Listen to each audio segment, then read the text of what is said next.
Hey, it's Sundeep. Hey, it's Patrick. Welcome to Moments of Brilliance, a podcast about life, laughter, and raising daughters.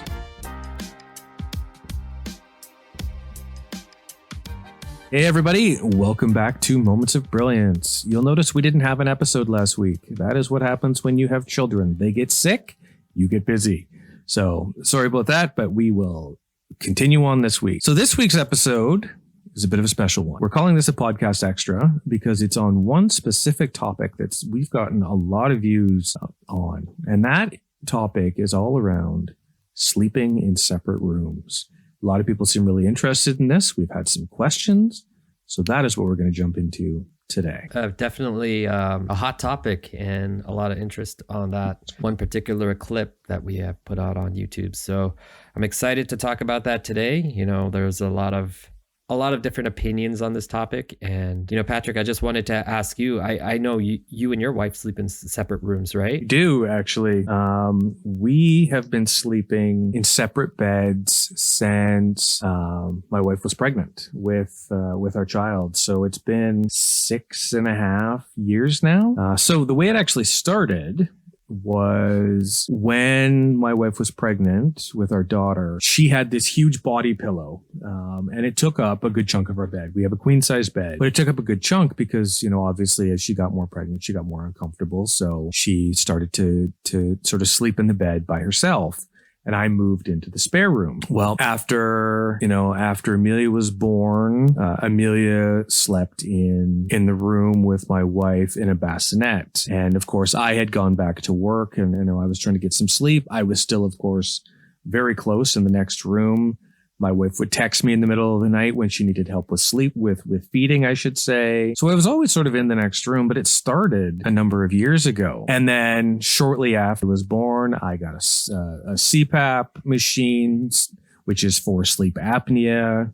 And if you remember this story, I actually went for the sleep test just before that. So that CPAP isn't quiet. When I take it off, it blows like a really loud burst of air. So if I get up to go to the bathroom in the night, which I'm over 40, that happens now, then it blows this really loud blast of air and it wakes my wife up. So after we had my daughter, she slept in the bassinet. I was going to work. I tried to get some sleep. Then my daughter started co-sleeping with my wife for a while. So, you know, I was still, over time, it just sort of naturally progressed that I started sleeping in the other room. So when my daughter was young and she started to sleep in her own crib every night, we tried to go back to sleeping in the same room, but we both noticed that the sleep wasn't as good. We were waking each other up. Like, we've got a nice mattress and we weren't doing that, but it was just from my CPAP, from getting up. We weren't used to having somebody else in the bed. So we started sleeping separate and we noticed that our sleep quality was better. We both were a little happier in the morning. We weren't maybe fighting as much because we weren't so tired. So it really started quite organically about us sort of sleeping in separate rooms. And we still do it to this day. Now, when we have people over for Christmas or we go on vacation, we do sleep in the same bed. And it's fine because obviously on vacation, you're nice and relaxed anyway, so it doesn't matter. But like, you know, we have relatives stay for Christmas. We sleep in the same bed. It's weird. And we both kind of notice it. So we do sleep in separate rooms pretty much every night of the year. So it's kind of interesting. What about Sundeep? We've talked about me before, but do you and your wife sleep in the same bed or do you sleep in separate beds? Like what's your scenario over there? My wife and I, when our daughters were born, we practiced that whole sleep schedule thing. And from a very young age, we tried to get them in their rooms to sleep alone. And we also followed a schedule when they were really, really young, like under 1, to get them in the habit of doing so. And so by the time each one of them was 1, they were sleeping in their own rooms. So my one daughter is 5 and the other one's 3. So they're only 22 months apart. So if you can imagine, like by the time we had our second child, our first child was just about to turn 2. So we had them, we had my first daughter sleeping okay and it was going great. She was in her room and we finally got our bed back. Like my wife and I were sleeping in the same bed again. And it was great. And that's just how like we were. Like when we got married, we slept in the same bed. Fortunately, you know, like we don't have snoring problems or a sleep apnea machine or anything like that to keep one another awake. So we were fortunate to sleep in the same bed, and that was our norm. Around the time when our second daughter came home, I don't know, but everything went out the window. So our first daughter, I guess because, the baby was sleeping in our room in a crib next to us, or sorry, in a bassinet and crib. Our first daughter just like burst open her door every night and would just run into our room. And, if you know anything about like, a newborn, she's constantly going to be waking up. She's constantly going to be crying. And that means you're always going to be up. You're going to be, constantly crying internally, probably. So that is actually true. You do cry a lot as a new parent. But anyways, that's a topic for another day. That's a whole nother episode.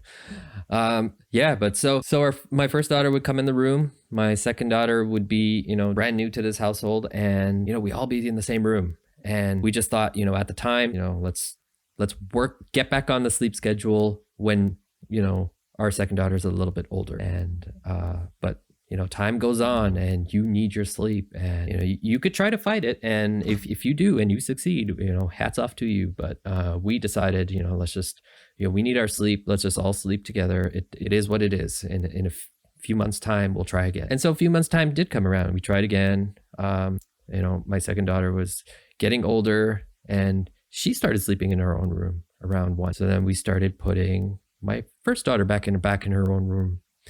And that worked. And I think we had like a good 2-3 weeks of that. And then all of a sudden 2-3 weeks. Nice. Yeah. Yeah. I know. Like in those 2-3 weeks, we were just like, everybody's down and we're tippy-toeing and we're just like looking at each other and we're like, like dancing up and down quietly. And we're like, all right, time to get our life back together. 2-3 weeks go by, and then our oldest daughter, she just opens her door and she just marches back in. And, we tried for a couple of months to like have her back in her room, but monsters was a new thing. That was a fear she had developed. And yes, the monsters. Yes. Those monsters, eh? Always with the monsters. So here we go again. And so our first daughter sleeping in our room again. So it's the 3 of us, but our second daughter is sleeping sound asleep all by herself in the other room. So I think we had a good year and a half, maybe, of that, where, it was just the 3 of us, and we were okay with that because, our second daughter was learning to sleep on her own, and we figured we can reteach our first daughter.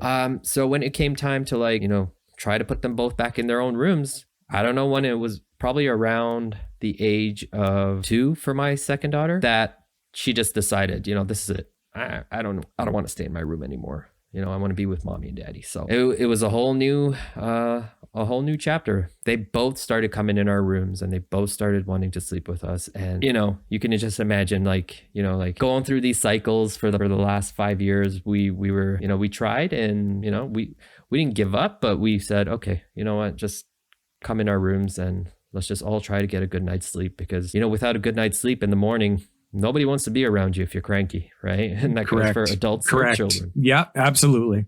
Yeah, that is true. So that's what happened, and that is currently what's happening. And so now we find that 4 people sleeping in one bed is ridiculous, and it's hard, and you're always getting kicked or nudged or like eye gouged or something. So. Gouged. Yeah. Is that your wife doing that to you though? Like on purpose? I'm serious. My youngest daughter the other day had stuck her finger in my eye while I was sleeping. So yeah. So we decided, okay, so we have their bedrooms. We're going to use them. So 2 of us, 1 adult, 1 child sleeps in one room, and the others sleep in our bedroom. And then we realized, oh my gosh, okay, so every night is a different night because one of them wants to sleep with the other adult, the other parent, I should say, the other parent. So we're always rotating. So whether or not we're rotating who's sleeping in what room. So some nights we get a good night's sleep because our we have a nice bed in our bedroom.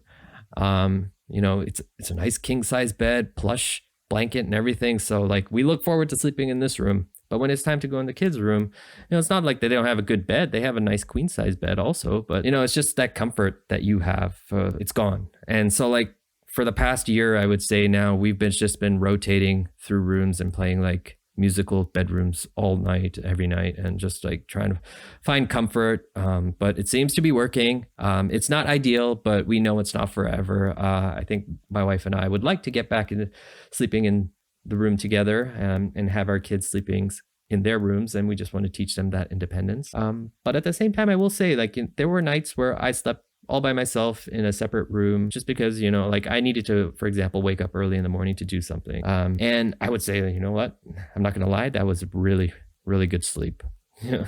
Don't you sometimes sleep like in your youngest daughter's small bed by yourself? Yeah. I've done that too. And like it is really good sleep. I'm not going to lie, like it's undisturbed. But then on the other end, my wife is sleeping with 2 kids, right? And so like you got to balance it out. Like, okay, so now we got to take turns if we want to do it that way too. So there's a lot. Really, I mean, your sleeping scenario is not by choice.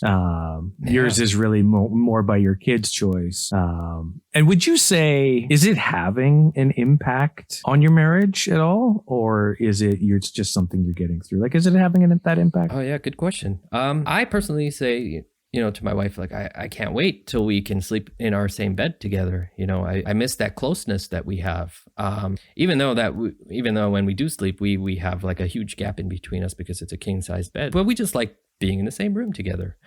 But my wife, on the other hand, she keeps reminding me, it's like, let's just get through this phase because they're going through something and we just got to be there for them. And so in that sense, I agree. And like, we're trying to work on this together where, we're eventually, we know that the kids are going to be back in their own room when we don't know. And hopefully it's not too long. And we keep hinting to them that one day it's going to come that you guys have to try, just maybe even if you want to sleep together, you can go to one room and sleep together. So we're trying to build that. That's interesting. In terms of like, is it affecting our relationship? I think because of the communication we're having, that it's a little bit, I guess it's a little bit easier to like know what the other person's thinking and know that, our goal is, this isn't our forever. So one day, things will go back to normal. But I would say if you didn't have that conversation and you just held it in internally, like I don't know, maybe you might be a little bit resentful, to the situation and to the other person and, maybe even towards the kids or something. So I'm glad that we talked it out before all that. How about you? Like, did you have? It sounded like you had an open conversation before all of this too. A bit of, and that's an interesting question because it just kind of started to happen because of the space, and I wasn't sleeping well, and my wife wasn't sleeping well, so we didn't have one at the beginning, and there was a bit of that. Well, are you ever coming back? Kind of vibe going on, but when we started to talk about it over time, we started to realize, oh, this is actually good for us. So when we did have that communication, there wasn't really an impact on our marriage at all, to be honest with you. And I think certainly, I think communication was the key because at one point there was a bit of, well, why do you get to sleep in a separate bed? Because some nights my daughter will crawl in with my wife, or some nights my daughter wants my wife to crawl in with her. It's never daddy. She never wants daddy. She never wants to sleep with daddy. Always wants to go sleep with my wife or have her come and sleep with her. And, my daughter has like a twin bed. So sometimes it's like my wife gets a sliver because my daughter's starfish is in the bed. So there was some of that. But what I think, my wife has done is tried to minimize that as much as possible and, sort of forces her to sleep by herself and says, okay, you can only sleep in my bed once in a while, which is a little different than your scenario. But certainly in our case, it was a conscious choice to sleep apart, and it had an initial impact. And then when we talked about it, we both realized that it was actually good for us. And it was good for our marriage to be sleeping apart. And I think that that's one thing that, as I thought about it, I actually did some research to say, like, are we weird? Is this strange for us? So I talked to a couple of friends, and I actually have two or three other acquaintances that have slept in separate beds for years, and they have great marriages. And, I actually looked up some articles. I did talk to my therapist briefly about it, not too much. And I mean, it was fine. And basically her advice was kind of what we were saying, which is make sure you communicate. But the other thing I did too, is I also looked up some articles on the web, and I wanted to make sure they were from a reputable source. So I actually read an article from Psychology Today, and I'm going to read you a little excerpt from it now because I think it really shows what we're talking about. Now, this article, again, is from Psychology Today. It's from a gentleman named Aaron Benziv, I believe is how you pronounce it, from March 1st, 2022. So if anybody's listening and you want to look it up, that's how you... The title is actually called Why Sleeping Apart Could Help More Couples Stay Together. And the article is a little more about at a distance, but the same theory applies. And the quick excerpt goes, as more and more contemporary couples enter long distance relationships due to work or other considerations, the time apart might save as many marriages as it destroys. Finding the right distance is crucial for a satisfactory romantic relationships. Distance has its cost, but a mutually desired distance can minimize the impact of other negative outcomes. Determining an appropriate distance is not easy, but doing so eases the enormous burden placed on lovers in intimate relationships. Again, it is the balance that's the bottom line. So I think to kind of sum up what Dr. Benziv is saying is what we've said. It has to be mutually agreed upon. You have to communicate. And if you're both happy with it, it can actually be good for your marriage versus bad for your marriage to sleep separately. And I think, again, communication is the key. Now, I believe, Sundeep, you have also looked up something because you did a little research before this too. And I think you said you saw or heard a TED Talk. You want to sum that up a little bit too as we kind of close out this topic? Yeah, because you know what, just like you, I was wondering, is this normal? You know, like, is what we're doing normal? Like, is it going to hurt our relationship in the long run?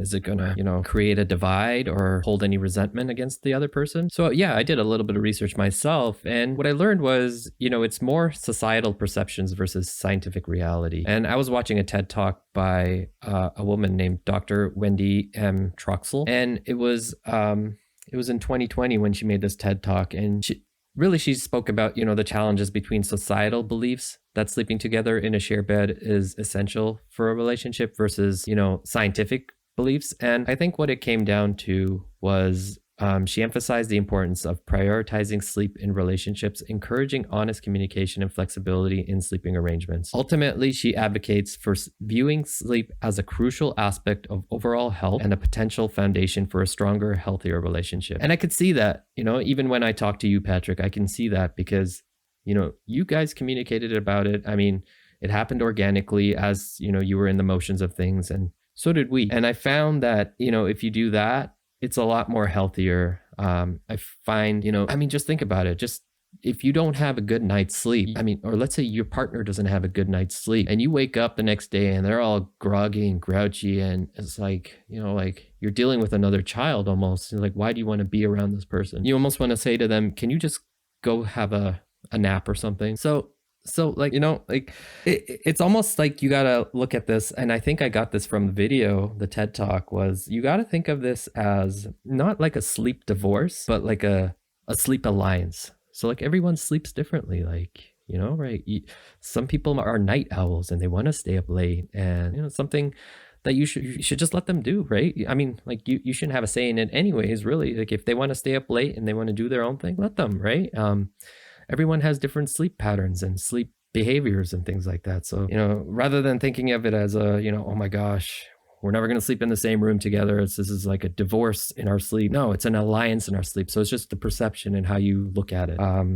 And, you know, also think about it this way. It's an investment in your relationship. If you're happier in the morning and it helps throughout the day that you're a present, happy person, then it's an investment. It's a positive investment in your relationship, is it not? It's versus, you know, being that grouchy, you know, being that grouchy, unpleasant person that, you know, you have to just tolerate throughout the day, you know? So yeah, absolutely. And I think really that, you know, that is the final thought. So for anybody out there who is thinking about it, talk about it. And certainly by no means are Sundeep and I, you know, psychologists, PhDs, anything like that. But we're giving you our personal experience and giving you what we've read. And certainly what's working for me is very different than Sundeep's situation, which is kind of forced on by the children, but you're keeping it happy and they've communicated. Whereas my situation is we have chosen to sleep in separate beds because we were getting better sleep and found that we were having a better relationship because of it. So it's just something that you have to talk about. And I think that's the super important part. So do what works for your marriage. Don't worry about what societal norms say should happen.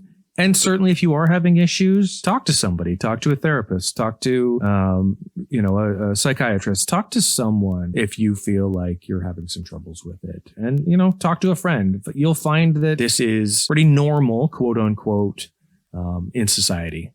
And what you see on TV or what you see in movies about people being super blissful and sleeping together in the same bed all the time, that's just TV romantic love. And, life is different than that. And that's really all I'll say on that subject. So I think with that, Sundeep, we thank you for listening today. Hope you really enjoyed this podcast extra, and we will certainly be back with our regular episodes next week. So with that, I want to say thank you and hope you have a good day. Thank you everyone for listening, and we'll talk to you next week. Moments of Brilliance, a podcast about life, laughter, and raising daughters.